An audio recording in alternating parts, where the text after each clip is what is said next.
Brought to you by TechnoSpark 20 series smartphones. I'm superhuman.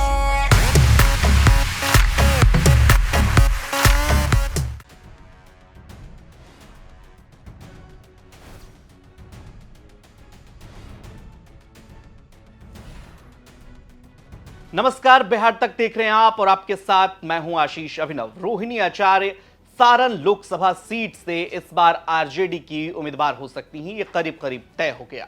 Rohini आचार्य चुनाव प्रचार के लिए और क्षेत्र के लिए वो निकल भी चुकी हैं और अब कहा यह जा रहा है कि औपचारिक ऐलान होना बाकी है।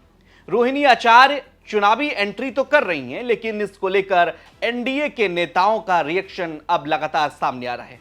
इसी कड़ी में चिराग पासवान ने रोहिणी आचार्य के सवाल पर गजब का रिएक्शन दिया। उनके चुनाव लड़ने पर चिराग पासवान ने क्या कुछ कहा, पहले वो सुनिए। लालू प्रसाद यादव की दूसरी बेटी चुनावी मैदान में उतरी है।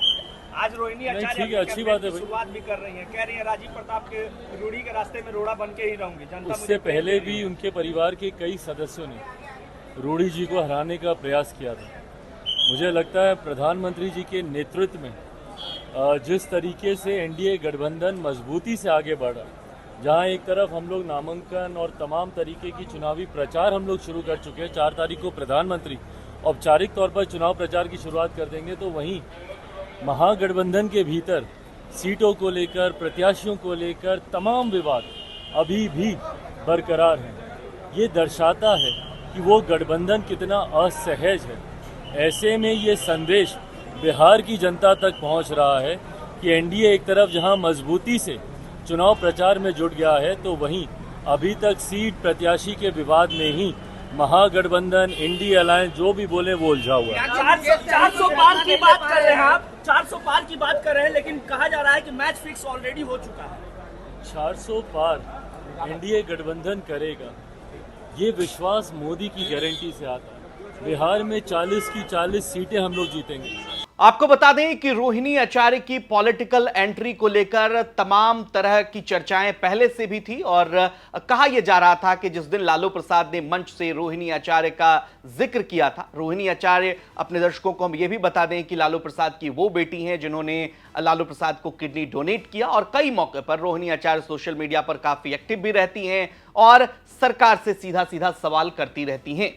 इस बार कहा यह जा रहा है कि उन्हें टिकट दिया जा सकता है छपरा से, और अगर छपरा से वो चुनावी मैदान में उतरती हैं तो जाहिर सी बात है मुकाबला दिलचस्प होगा। एक तरह से रोहिणी आचार्य अब पूरी तरह से मन बना चुकी हैं। छपरा रवाना होने से पहले रोहिणी आचार्य ने क्या कुछ कहा, आप ये सुनिए। के बीच कल बाबा हरिहरनाथ का आशीर्वाद मिला, माँ बाप का आशीर्वाद मिला, मेरी सास ससुर सबका आशीर्वाद मिला। अब जा रहे हैं अब हम जनता के बीच, तो फिर आप लोग को वहीं पे मिलेंगे हम। चलिए आप लोग भी आशीर्वाद दीजिए अपनी बहन बेटी को। सारण के आवाम को क्या बोलिएगा? चलिए